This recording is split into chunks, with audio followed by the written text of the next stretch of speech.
Hey guys, welcome to the Rotary Club of Kerrville. We're so glad to have you today. Each week we grow a little bit more here and online, so it's exciting to see our numbers continue to hold and get a little bit bigger. So welcome to everyone that's attending today. I'd like to remind you to mute your cell phones, and if you're online with us today, please, our virtual guests, could you please mute your computers? And I would like to invite Rex Boylan to lead us in the invocation and the pledge. Our Heavenly Father, we come before you on this beautiful winter day. We're so very thankful for your blessings of abundance. We kindly ask you pour out your Holy Spirit on those families coping with sickness, loss, and recovery, especially from the coronavirus. We ask you grant them strength, courage, comfort, and healing. Heavenly Father, we ask you grant understanding and wisdom to those leading this nation, country, city. We pray that you bless our community with much needed rain. Bless this food for the nourishment of our bodies and those hands that prepared it. In Christ's name we pray, amen. Amen. I pledge allegiance to the flag of the United States of America and to the republic for which it stands, one nation under God, visible, with liberty and justice for all. Great. Well, thank you so much, Rex. That was awesome. Guys, we have a really exciting program for you today. I think you're going to really enjoy hearing the history and the story behind our new HEB store. And if you have been in it, you know it's just beautiful and must have a wonderful story to tell. So I'd like to invite Bryant Truitt to introduce our speaker.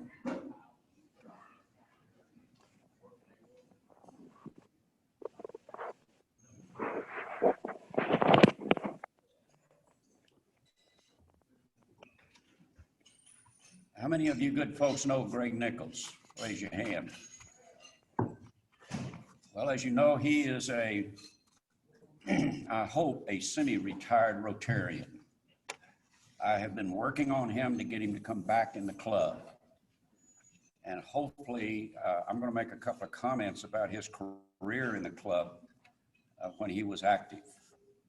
Back in 1998, that's probably before some of you were born, he and I were part of Betty Vernon's crew that did the fish fry. And one time when we were doing the fish fry out at the ag barn, we needed to get the fish fried someplace else other than through the club. And part of that story hasn't ever really been told, but I'll tell you that our equipment would not have passed Department of Health inspection. And that is putting it mildly, okay? So I had the pleasure of working with Greg, and he graciously accepted the job of cooking all of the fish. 460 pounds in an hour and a half, okay? Plus, we also had another gentleman, Bob Meadows, who was running KRVL, lent to us the RVL van, and the club holds the land speed record between HEB and the ag barn.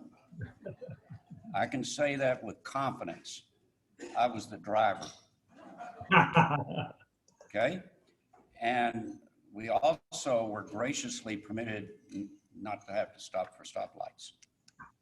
So we made it in record time.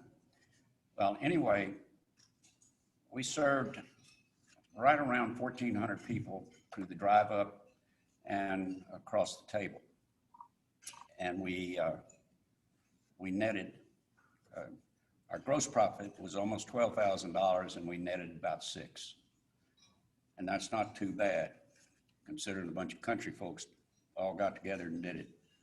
But we still thank our friends at HEB. And with that, introduce you to Greg Nichols. It's been a pleasure to know him for 20-something years.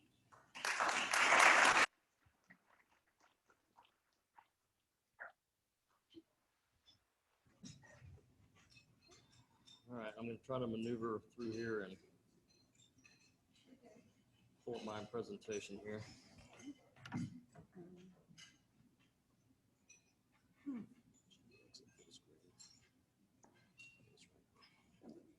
You know how to share screen.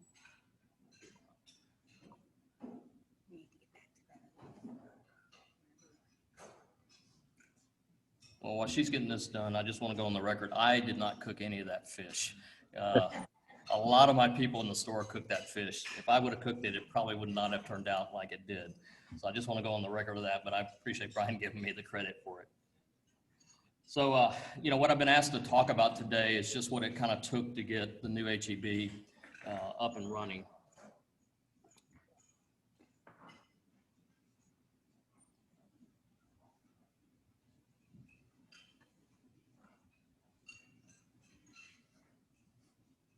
So can everybody see the screen? You think, Tammy, they're getting it? Okay. So we started this process, and Mary Rohrer, I saw, was on the Zoom call. So Mary used to be a civil engineer for us and worked in planning and design. So I got to give her a lot of credit because her and I started this process probably a good 10, 12 years ago, trying to get a store built and acquire land to get it built in town and everything else. So even though she no longer works for HEB, she had a lot to do with this at the beginning. What I want to do is kind of go through what the processes were. And then if I have enough time at the end, I also want to give you an update on just COVID supply chain issues and what's going on, so you guys can kind of maybe get a better idea of that. So how do we decide to build a new store? Well, basically what we do is we look at the age of the existing facility and then what upgrades are going to have to be done to it and how practical it is to keep that building or expand into that building. Our old building was 35 years old. It was built in 1984. We had some old refrigeration, old Freon in it that we were going to have to change over just because of EPA standards and everything else. So there's going to be quite a few $1 million have to be spent, and we were still going to have a pretty old building with new equipment, but it wasn't going to be able to continue to grow with the community. So we look at what's going on within a city and what growth is happening, what the current trends are, and where the city is actually growing. We look at is there affordable housing for if we were to have to expand our workforce? What sites are available? What's it going to take on those sites? So we look at traffic counts and all that good stuff, and we decide on where we're going to actually try to acquire land. So we move into a phase that we call store planning once we decide that we're going to actually build a store. We look at the demographics of the population, what the current trends are across the nation and the state. Going on with food. So we know what to build into the store. We're projecting these trends sometimes 3 to 5 years out, and we're hoping that we get it right. So one of the trends that we projected a few years ago that we actually got right was curbside. We just happened, we didn't think COVID was going to hit, but curbside was a big plus for us when COVID hit. We look at what new equipment do we want to add, and then what will that site look like after we're done? Will we make the site better than what it was prior to when we started? So that process took place back in June of 2018. We then move into the design phase, and the design phase takes about 4 or 5 different processes and iterations of what the final plan will look like before everybody gets something that they're happy with. And when I say everybody, that's everybody within HEB, that's everybody within the city and planning and zoning and all that. And so that takes about 8 to 12 weeks once we go into planning and design. So we look at, can we increase the variety in a store? What new things can we introduce to a market? Like fresh made tortillas, true Texas barbecue, those type of things. What size can we put on that site? What size store? What kind of width of aisles can we get into it? And then what areas do we want to expand on? Beer and wine and cheese shop is an example. And then what do we want to keep doing that has been really good for us? Curbside and pharmacy drive-through. Once we get done with the design phase, we go into a bid process, and anybody that's in construction knows that you put it out for bid and then you get a number of different numbers back. And what we have to determine is based on what we want to build, can we build it and make a profit at it? And we base a performer off this, and that's just, can we get a return on our investment? So after the bid process is done, we go to what we call a construction timeline. But before we can do that, once we know the site we're going to build on, we got to go through the city planning and zoning and get them to okay it. We got to go before city council, make sure that they're okay with it. And then we got to go through all the permitting processes and city reviews on the plans. And during the whole time that we're building, we get site inspections from the city folks and the fire marshal and all that to make sure it's safe. And at the very end, you get a certificate of occupancy that you can open the building. So that's the kind of things that we deal with within the city. On the construction schedules, before we can even start the project that we just finished, we have to look at what's going to happen at the other store, because we know we're going to affect quite a bit of our customers that aren't going to want to shop there while we're going through all this, and they're going to move over to the Sidney Baker location. So when we looked at that, we looked at what did we need to add at Sidney Baker. So we added all kinds of new refrigeration cases in there, market, seafood, dairy cases. We added a meal simple, little small department over there. We added variety both in grocery and drugstore areas. We added 5 self-checkouts into that store to help them with increased volume and all that. So we spent a couple $1 million over there to get that done before we ever started construction on the big store. So at this point, we've decided to build on the current site after looking at all the rest of the sites that were available in the city, because the traffic count and everything else told us that's kind of main, and that's where we want to be. And we wanted to be in the downtown business district too, because we felt like if we pulled out of that, it would really affect the rest of downtown. So at that point, we're buying the Radio Shack Strip Center. We're buying an old house right next to Kerrville Daily Times. We also have agreed to purchase Hay Street from the city. It wasn't given to us. I know some people think that the city just gave it to us. They didn't give it to us. So we had to go in that. We also were going to have to move all the utility lines, fiber optics, gas, water, move a traffic signal and all that. And so that's all in the process of putting this into the schedule. I will tell you, when we started the water lines and all that, we thought it was going to be an easy deal. And then the city decided, and it was the right move, but they decided they wanted to expand and put really bigger lines in than what they currently had. So we went in and put bigger lines in, and those lines right now drop into smaller lines onto Water Street, but they'll eventually go back in and put bigger lines in there too. So at the schedule process, we know we're going to be operating our current store, and by the time we're totally said and done, we're only going to be 1.5 feet away from the old store when we get the new building up. So we started in July of 2019, demoing the old home, the Radio Shack area, moving the gas lines, fiber optics, and all that. So July to November of 2019, we demoed all that and started dirt work. December 16th of 2019, we actually closed Hay Street. So the next 2 slides will kind of show you what happened in a 3-week period of time. So the first slide shows you that this is the existing site prior to us ever doing anything other than moving utility lines. So it still shows the Radio Shack building there. You can't see the home, it's still by Kerrville Daily Times. And the muffler shop that's across the street is also a piece of property we purchased. So 3 weeks later, the site looked like that. We had demoed all the strip center, we had demoed the house and demoed the muffler shop at that point, and just started basic dirt work on it. So on the 2nd of January of 2020, we actually went through and closed the RX drive-through, our 2 existing truck docks and part of our back room down. We moved our existing curbside to another part of our store, which used to be our old dining room in the deli, and we moved our curbside parking at that point.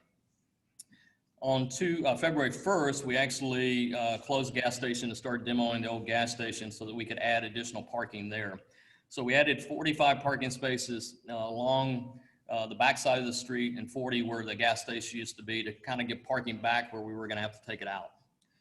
On March 4th of 2020, we had kind of an official groundbreaking with the city that we were actually, even though we'd already broken with dirt and everything else, but we gave them shovels and they shoveled dirt with us. So this is kind of what it looked like when we did it in the start of January. So we were moving a bunch of dirt. Everybody thought we were building a basement because we were about 14 feet down. We had all this dirt in the parking lot. And so what we were having to do was we were having to take all the clay out and put what we call lifts in. And so it's lifts of dirt with moisture compacted down so it doesn't shift, because the Texas soil shifts quite a bit. So we had this big pile of dirt out there for a good period of time. So March 12th, COVID hit, which wasn't on my schedule. And the panic buying kind of started, and we finished the dirt work, some of the plumbing, and started erecting steel at this point. So from February 4th all the way through October 28th of 2020, we built a store during COVID. From October 28th through November 10th of 2020, we actually stocked the store, and we opened on November 11th. So to kind of give you what the site looked like starting in March, right about the time, this is about 2 weeks after COVID hit. So you can see that the site dirt work's done. 1 month later, we have steel going up, and we have part of the roof going on. We have most of the mechanical, electrical, and plumbing done. And you can see we're getting closer and closer to the building. So in May, we're 1.5 feet off the building. We got most of the roof on, starting to put some of the overhead condenser units on, starting some of the work on the front of the building, and continuing to work inside. And Hay Street is totally gone at that point. I did have one lady ask me when we were going to open Hay Street back up. I did have to tell her that it was going to be probably frozen food aisle. That was going to be the best I could give her. So in July, we have all the roof done. We have most of the front done. We're starting down the side by RX, and we have the masonry work started on the store. And we're doing a lot of inside equipment at that point.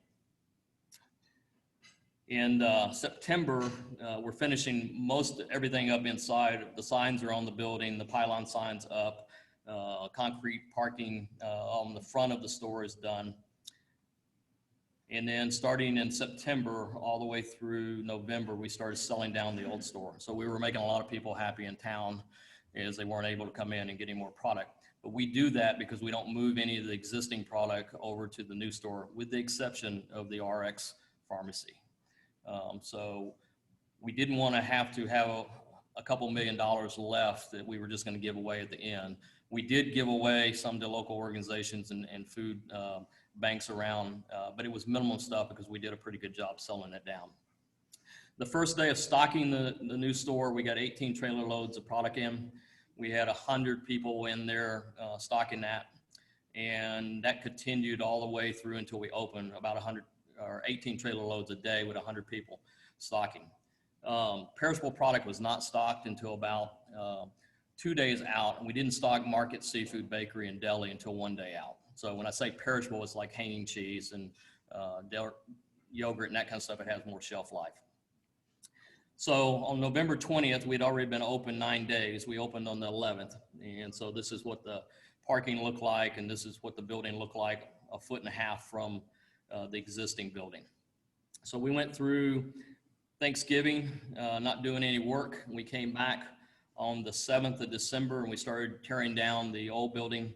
We got the old building torn down in 12 days. It's amazing how quick a building can come down. It takes this much time to get a building up, but the old building came down pretty quick. What we have left is we're going to build out what we call the perishable entrance. So if you go in the new store, you'll see over on Floral just doors that say coming soon, True Texas Barbecue. That's the perishable entrance. We have the restaurant still to build out. We have what we call our business center or service center still to build out. Curbside will expand a little bit inside the building, and we have all the parking still to do outside. So this is what it looked like on the 27th of December. So it didn't take us very long to get the building down. And we were doing dirt work on there. Next phase is we went in, we had purchased the corner there where it used to be those rose shop and vape shop, and then the pest control building that we were using temporarily for a construction office, and then the old produce metal building there. So we purchased all that along with the alleyway there, and that's where the gas station and car wash is eventually gonna sit. So the opening for the car wash gas station is probably about towards the end of June. The opening for True Texas Barbecue is about the end of April. The opening on the doors and all the parking will be April 2nd. And we just opened the second new parking slot about probably 25 minutes ago here, which will add another 70 spots addition on the 55 we already opened. We'll have 555 spots total when we're totally done. That's about an additional 250 spots from what we used to have. And then start to finish, it was a 3-year project, just from the planning phase of it. So this is what it looked like on January 21st. You can see the new parking is open. That section right behind it, that other quarter section, we just opened today. It was concreted on Saturday and being striped when I left today, and it's fixing to open. The next phase is we'll go all the way to the fence line and finish that. Then we're gonna come all the way up front where the old asphalt is. We tear all that out and we put concrete in there. We have found it's more efficient for us to put concrete. It's more expensive to do it in the interim, but less maintenance over the time of, with asphalt because it shifts in the Texas weather. So by April 2nd, it will be all concrete and we'll be done with the parking lot and the entrances, and we'll just have barbecue to finish on the month of April and gas and car wash. So some things about the new store you may or may not be familiar with. It's 115,000 square feet. The old one was 54,000. We have 435 employees, we call them partners, that work in the main location, and we have 600 total between the 2 locations. We hired over 100 new partners for this store, so we created 100 new jobs. 70% of all of our partner population is full-time. Some of their benefits, they get full health care, including dental, vision, medical, and life insurance. We offer a 401k with a match. We offer a stock plan that they can never purchase. We give it to them, and they get a 10% discount on all on-brand products. And that's just some of the benefits. So some of the things that we make in the store each day that you may or may not be aware of is we do all the bakery breads from scratch right there in the facility. We bake our own tortilla chips over in the bakery. We do our own in-house tortillas there. All our roasted meats and deli are done in-house. We do our rotisserie chickens in-house, fresh guacamole, fresh squeezed juice, including cold pressed juice. All our meal simple dinners that are not microwavable in just the bowls, we do in-house. The fresh meats, the chickens, and all that are done in-house. And then sandwiches, salads, and meal simple are also done. We grind our own ground meat. We cut our own red meat with our certified butchers. We have our own certified wine and beer stewards, 2 of them. And these are the trailer loads of products that we get in each and every day. So we get a full trailer load of meat, including pork, chicken, and red meat. We get a full trailer load of dairy in, including yogurts and the hanging cheeses and meats back there. We get 2 grocery trailers a day in. We get 5 trailer loads of drug, cosmetics, and beauty products in a week.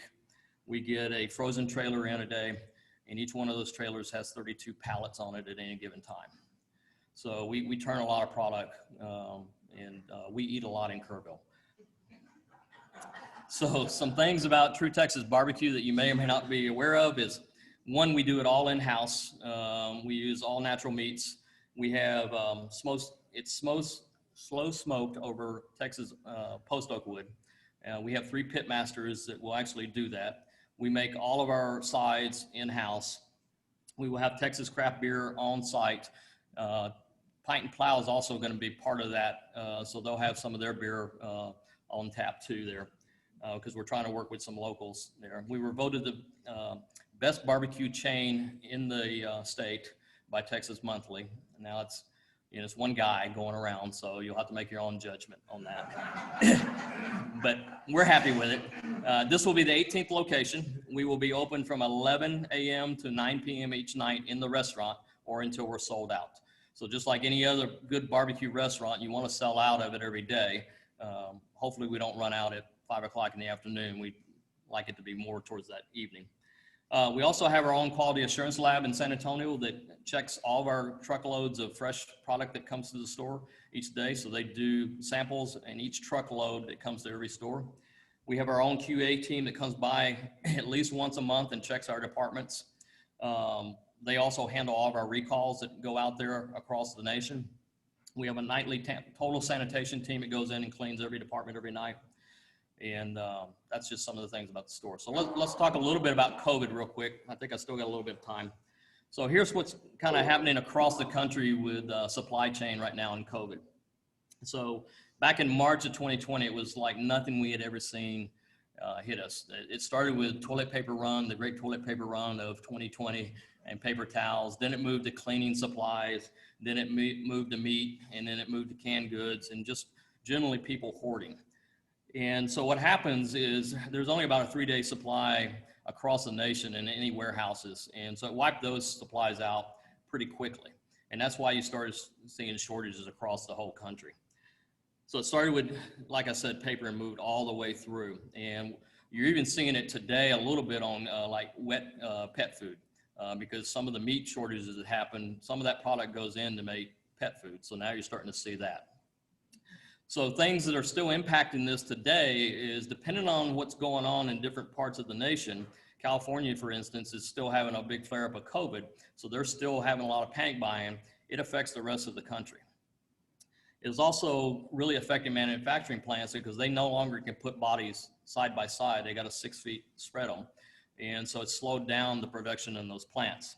There's a lot of raw materials that are in short supply right now. Aluminum, for instance, that makes canned goods or beer and that kind of stuff. So we're having a hard time across the nation in these plants getting that. I was just telling someone today that the steel that I got coming next week has gone up 60% from when we bought it last year for the rest of the building. So it's just some shortages that you're seeing that are driving everything else up. And then some plants have just stopped making some things because they're just trying to catch up.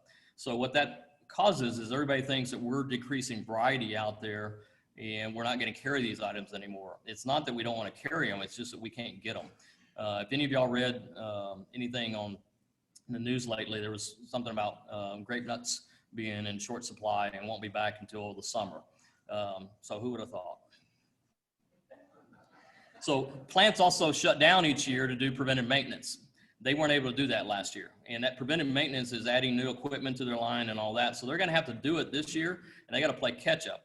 Typically what they do is they give you an ideal of, hey, we're shutting down in March. We have this much inventory. You need to pull that inventory so you don't run out. Well, there's no additional inventory out there right now. So when these plants shut down, we are going to be short across the nation on some of these products again when they start shutting down. So an example of this is vitamins. We projected that vitamins category would be up 30% this year based on COVID. Well, it's actually up 60%. Well, nobody forecasted that. And all of our manufacturing plants are telling us that they won't be back into a good position until about summer on vitamins. So we're all trying to get healthier. It's just, it's putting the strain on all the way across. And then weather plays just havoc on it too for crops and everything else that goes across there.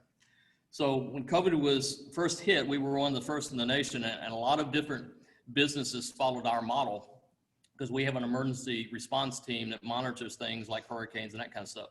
So we were the first to put plexiglass shields, put our face masks on employees out there, sanitation team on entrances, sanitizing baskets, having masks for customers when they came in, sanitizing stations throughout the store, social distancing stickers on the floor.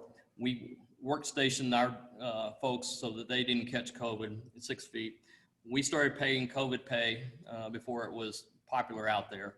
And then we converted that pay, where a lot of companies took it away, we converted it into permanent raises for all of our partners. And that happened last May. And then we had one entrance, one exit at the time. And so a lot of other businesses went off of us. So I'll just kind of open it up to questions at this point, but that's not everything went into build a store, but that's my general short version of what it took. Yes, sir, Charlie. Yes, so we'll have 10 pumps, including diesel, and then car wash behind that. So, yes, sir. It depends on the store, but on any given day, we're probably somewhere around, I don't know, 4 or 5 million.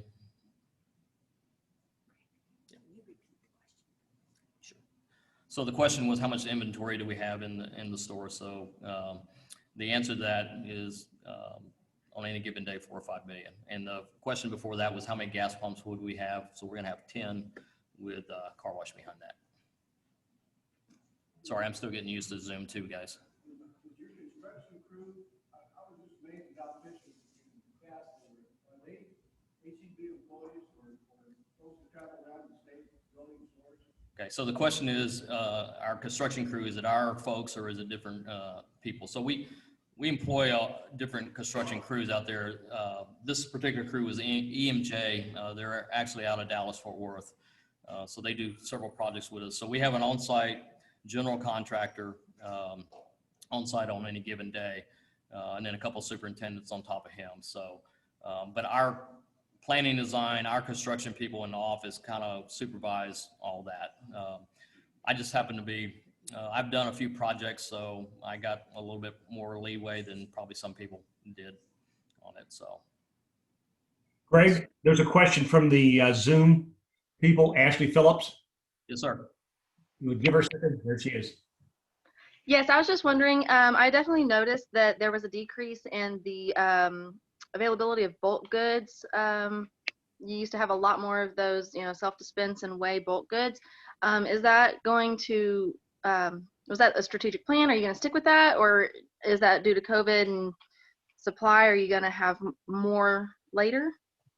Okay, so that is entirely due to COVID at this point.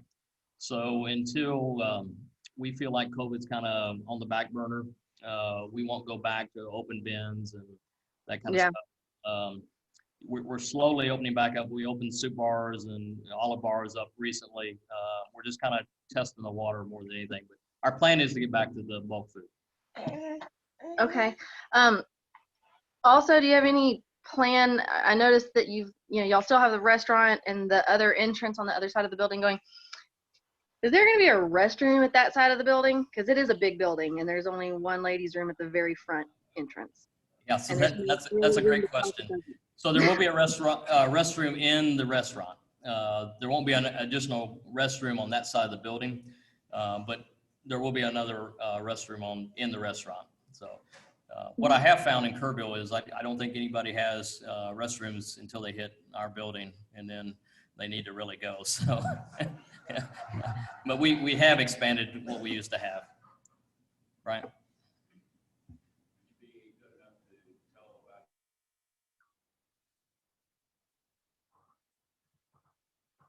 Yeah, so most of y'all have seen kind of the Model A's out there. So we started working on these about 2 years ago. It's kind of a surprise for Charles because that was kind of their first delivery wagon. And I didn't really have permission to go out and purchase these, but 32 years, I figured close to retirement anyway, so what I have to lose. And so we actually got these China before COVID hit. And so they were stuck in customs from June all the way till September before we finally got them out of customs and COVID free. But we actually, we ordered 3, paid for 3. I had a senior VP that was retiring that wanted one really bad. So he's got one for his house. We have the other 2 at the store. So yes, ma'am. Personally, I don't. What I will tell you is that we sell very little pillows across the organization. We sell pillows usually from January to March. The pillows I have in the store are all made in Texas. I didn't even have any of his product, so I don't really have a comment. That's really out of my wheelhouse, who makes those decisions on what we carry. But we carry them from Nacogdoches, and I think another one's made in Wimberley, the 2 that we carry. Greg, we have some questions on Zoom also. I have William Yes, sir. Rector. William Rector, can you come on? Absolutely. Greg, I have a question. If we have a favorite product that's not currently being stocked, what's the proper procedure to request that be brought into the store?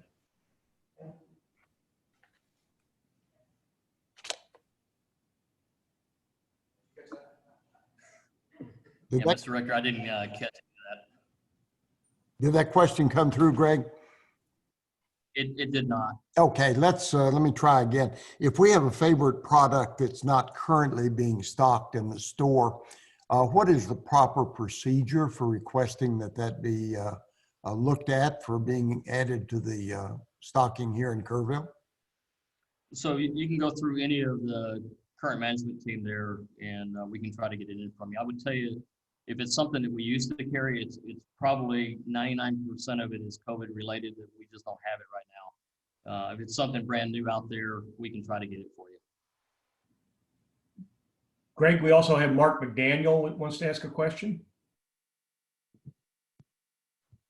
Mark? So Greg, not a question, just a comment. I just want to thank you for your leadership and making all that happen. I know there were a lot of moving parts to get to this point, and there's still more ahead, but it's amazing how quickly y'all move.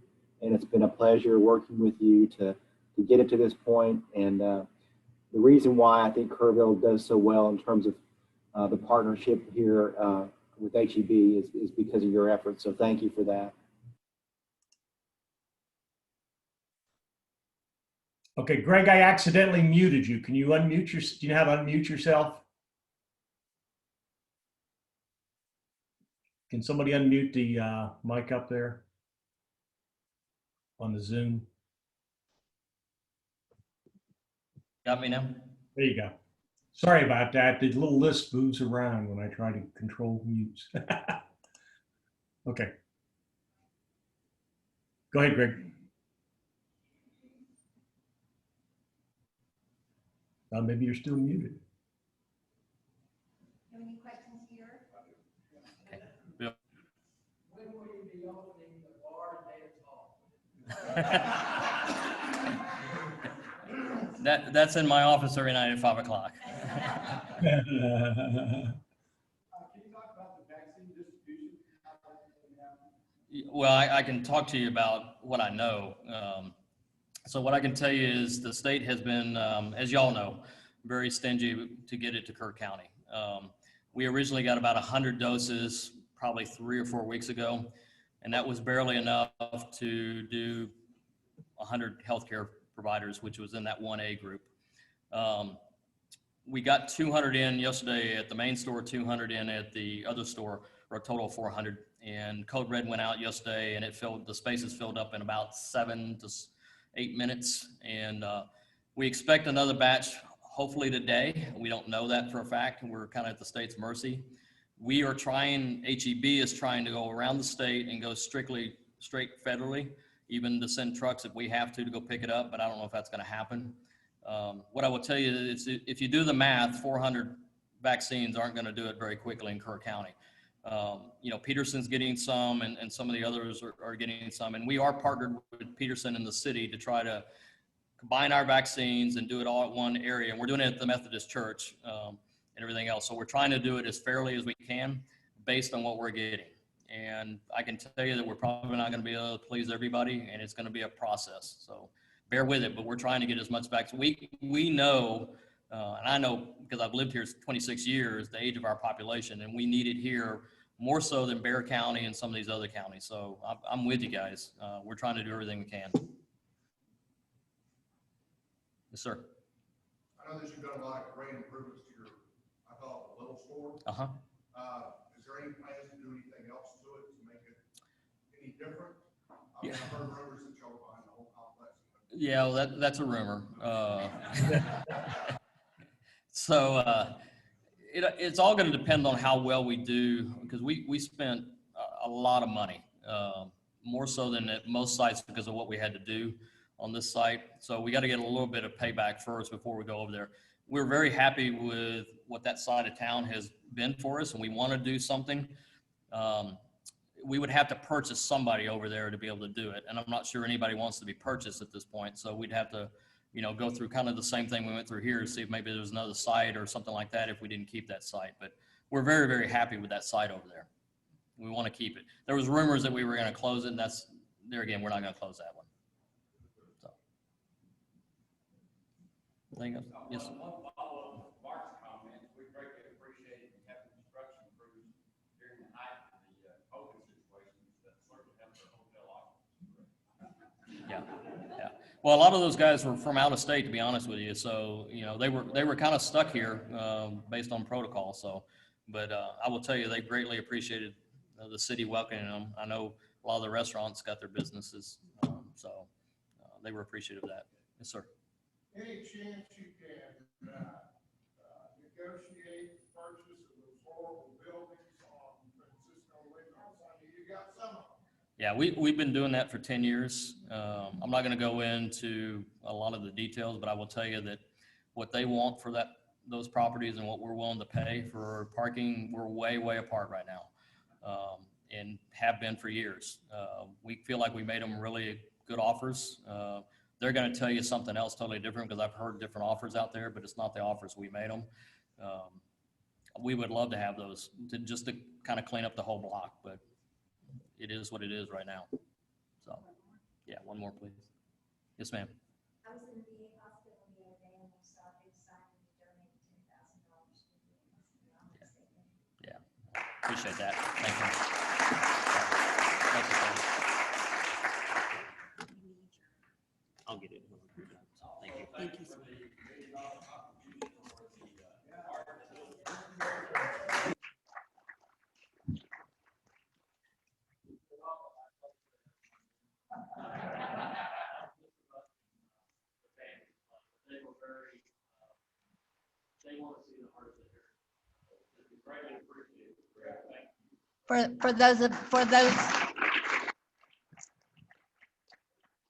For our virtual guests, Charlie McElvain was also thanking Greg for the $1 million donation HEB made for the museum and the library, and that's what we were talking about. But as you know, HEB is generous. Kerrville has a special place in the heart of the Butt family because it started here, but they're good neighbors wherever they go. And one thing that Greg talked about, that how hard it was, not hard, how well organized the building was to get all that done in that little bit of period. What I happen to know, and maybe he will be, I shouldn't say, but in addition to while they were tearing down, demolishing the old store, they allowed the Kerrville Fire Department to do special training that they could never do anywhere else. While they were doing that, they were that organized. So I wanted to let y'all know that they're always thinking about ways they can help the community. So thank you. I would like to ask Stephanie Miller to give us a report for families in Rotary, please. Yes, I do have a report. Prayers for Pete Miller. That's Betty Vernon's husband. He had surgery at MD Anderson, and I understand he's doing well. Prayers for Scott Bolton. He lost both of his in-laws, so prayers go out to Scott and his wife. My understanding is they passed away from COVID, so prayers go out. That's all I have. Thank you. And I'd also ask that you have prayers for Phyllis Ricks. She'll be having a reconstructive surgery on her foot.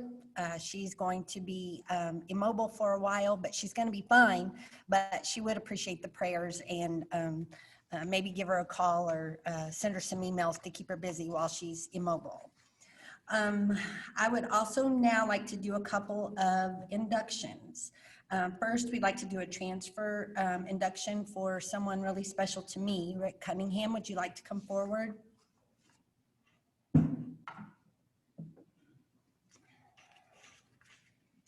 And Rick is somebody that I consider family for lots of different reasons. And Rick has always been a very active member of Rotary wherever he's been. He was in Kerrville for many, many years and moved to Denton briefly and is back. So he has been a Rotarian that entire time. He's just transferring back to our club. So I have to do the formal induction. Rick, on behalf of the board and membership of the Rotary Club of Kerrville, it was a great pleasure to welcome you as the newest member of our club. We look forward to getting to know you. I already know you, but everyone else, at meetings and through service in many club projects. Rotary is an organization of business and professional people pledged to uphold the highest ethical and moral standards.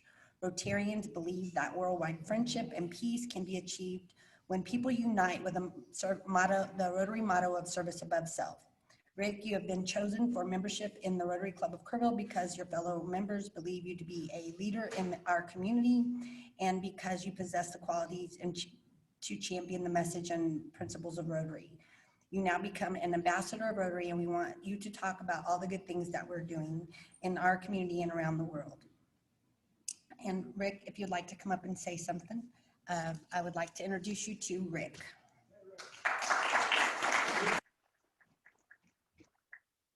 Well, thank you. It's great to be back. I had left here some 5 years ago, and Sherry and I moved to Denton to build a new home and be with her children that lived in that area. And we built a new home, and unfortunately she passed unexpectedly So I stayed on for about 4 years and was very active in the Denton Rotary. Actually, they have 3 Rotaries in Denton, and enjoyed it. And we had a great flag project up there that maybe someday this may be introduced into here, but they contributed, and we set up anywhere from 300 to 400 flags throughout Denton. It was a good project.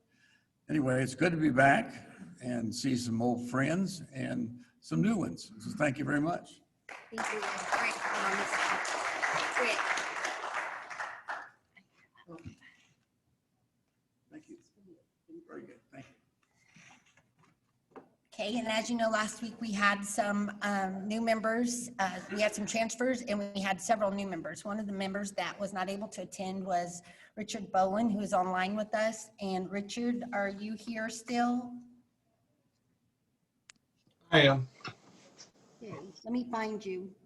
He's here. I'm here. Oh, you got to find his folder. Okay.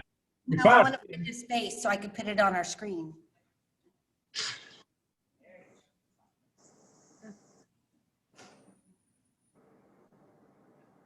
Just look for the handsome bald guy. There you go.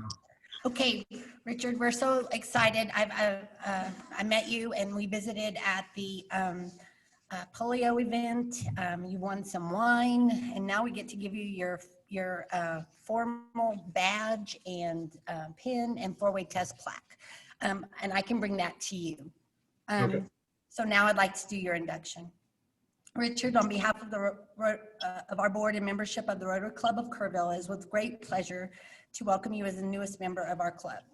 We look forward to getting to know you at meetings and through service in many club projects. Rotary is an organization of business and professional people pledged to uphold the highest ethical and moral standards. Rotarians believe that worldwide friendships and peace can be achieved when people unite in the Rotary motto of service above self. Richard, you have been chosen for membership in the Rotary Club of Kerrville because your fellow members believe you to be a leader in our community and because you possess the qualities to champion the message and principles of Rotary. You now become an ambassador of Rotary, and we want you to talk about the good things we are doing in our community and throughout the world. You were sponsored by Christy Vandenberg. Christy, would you like to say something? He is so good. I suspect you heard that, Richard. I did. Yes, and would you like to say something and introduce yourself to our club? Oh, sure thing. Yeah, I've had the pleasure of meeting a handful of you. Been a little bit odd with COVID, and I've done business with a few of you as well. I look forward to meeting all of you over time, and special thanks to Christy and Jeff and Amber Thomas and everybody else who's been super nice and helpful and helped me just kind of ease my way into this. Thank you so much. Well, we're so glad to have you. Okay, we have some announcements. Each week I remind you to look in your email to make sure you got your invoices. If you haven't paid an invoice, it has been sent to you. If you haven't seen it, please let us know and be sure and get it to you. We have had 7 people sign up for the county's COVID phone bank. I think that's awesome. So if anybody would like to volunteer, please send me an email and I'll make sure we get us signed up. The understanding I have is once they get all their volunteers, they'll call us individually and set up times for us to man the phone bank. So be prepared to get something from a Miss Doss or a Miss Solden. We still need someone to help us with our Zoom technical support. In other words, if you are visiting us virtually, you could really, you're already going to be there anyway, you could help us facilitate a Zoom meeting. We need some backup. It's a lot for one person, which is Dave, to do, and Christy is his backup, but she's also busy here in these meetings doing administrative stuff. So we could use some backup, and I would appreciate anybody to email me if they have an interest. I don't think it's that difficult, and we would appreciate the help. Well, let me give something that's just a little bit small people could do. Somebody could take care of the flag. Well, if anybody wants to help in any way, I'm sure Dave and Christy and I can help you. We can introduce you a little bit at a time. Yes, okay. And our next blood drive is March 16th. I received an urgent plea yesterday from the South Texas Blood and Tissue Center saying that they only had 1 day's worth of supply of O-type blood and only 3 days supply of all other blood. So if you're so inclined and you feel comfortable, please sign up to give blood on March 16th. It'll be at the Hill Country Youth Event Center. You can sign up online. It's very safe. They do it only with 3 people at a time there, so they keep you very socially distanced. And of course, they're professionals, so they have their PPP on. So think about that. And I would like to invite Jeff Harris to come talk about the main event and the $10,000 Visa gift card. We've got some stuff going on here. And remember, this is our only fundraiser of the year, so we are gonna need your help. He's gonna tell you how you can do it.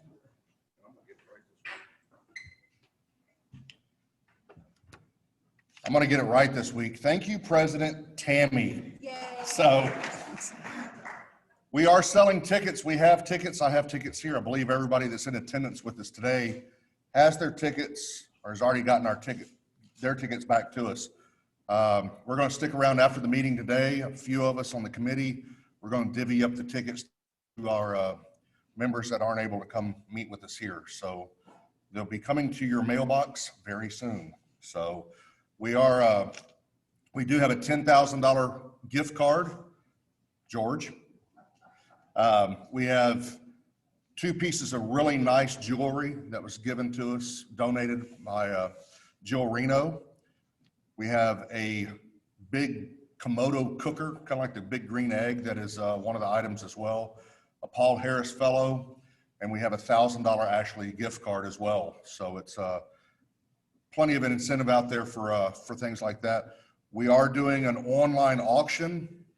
Details to come of that. We want to get some more items before we go live with that. And as we progress with it, we're going to add some more items to it. So it's going to be a silent auction, so to say.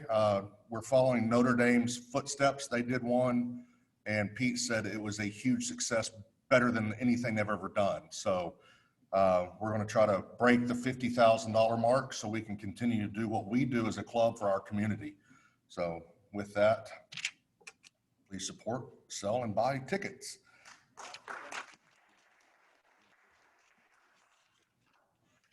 I'm not going to let her have her podium back just yet. We do have some Rotarians with gifts with us today as well. So Mr. Winling, if you'd like to introduce your gifts, please.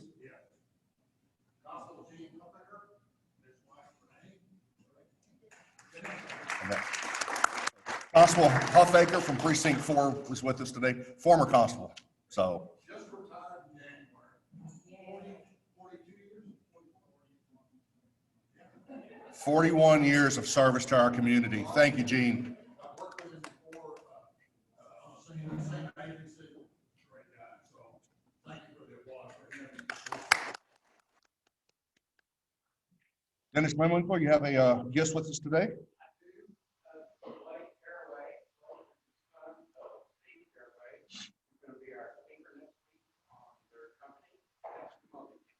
Awesome. Thank you so much. Blake, thank you for being with us here today as well. And Mr. Hutto, you have a couple of gifts with us, one of which. Connie, Becky, thank y'all for being with us. We do have Law Enforcement Week coming up in April. We're going to do the Law Enforcement Awards and Banquet on the 7th, and our golf tournament will be on the 12th. With that, let's keep our law enforcement and first responders in your thoughts and prayers. We've had some really bad things going on here recently. We had one of our own deputies get shot at yesterday in a pursuit. He was not hurt. They caught the 2 teenagers that shot at him. Yesterday also, not in our area, but the FBI lost 3 agents yesterday. 2 agents, excuse me, 3 were wounded on top of it. They haven't lost any agents in 12 years, and they haven't lost 2 or more in 35. So please keep our first responders in your thoughts and prayers. Thank you. Okay, guys, I'm gonna say it again. Last year I made a comment when it was my year to do this. It's a big responsibility to be the person responsible for raising the money that's gonna pay for the service projects that we do. those service projects are needed and people are counting on them. So I'm going to say it again like I did last year, which is we're one club. I'd like us to all do our part. So as one club, we will have collected this money so that we can do projects together. And next year when we complete them, we know we all did it together. So please support Jeff and get your raffle tickets sold. I did not draw wine, so there will be no wine today. Sorry for that. But other than that, I don't think I have anything else to. Does anybody have anything for the good of the club? Yes. Christy. I think some of you know I've started my training as district governor. So instead of being in Orlando, I'm in my chair in my office with headphones on, learning how to be a district governor. Not quite what I planned, but it's okay. I'm doing fine. What I wanted to announce is yesterday they announced the theme, and I guess what I'd like to say to y'all is how can you do this? What the theme says in your own life in Rotary. Because the new theme for next year is serve, change lives. That's what the theme is. It's all about service. It's all about changing lives. And when we talk about things like increasing our membership or getting our membership up, what we're really talking is about building our person power so we can do more. We've got 160 active members. Imagine if we had 250 active members. What more we could do if that was it. So our new president is challenging us to build membership, not just for the sake of we can say we've got more Rotarians than anybody else. No. It's because if we have more person power, we can do more. And that goes to Jeff and his raffle tickets and what we can do. Rick, I want to hear, I think we all want to hear about the flag project, because if that's something we can do here, that would be cool and groovy. All right, that's it. Thank you, Dave. Did you hear that from Christy? I don't think I heard all of it.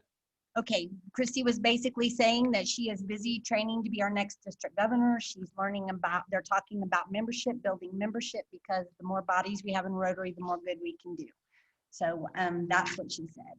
And I wanted to let you know that I received, we've hit a major milestone as a club, and I can't let this go. I know we're a little late, but I can't let this go without saying that I received a congratulatory email from a past district governor in India who wanted to wish us a happy Charter Day.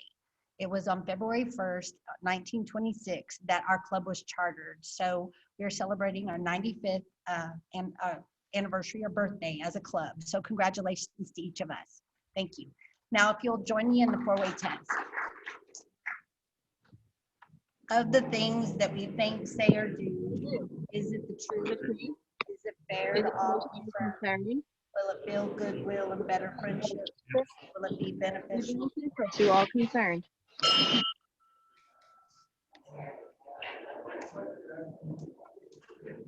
Okay, I'm ending the meeting.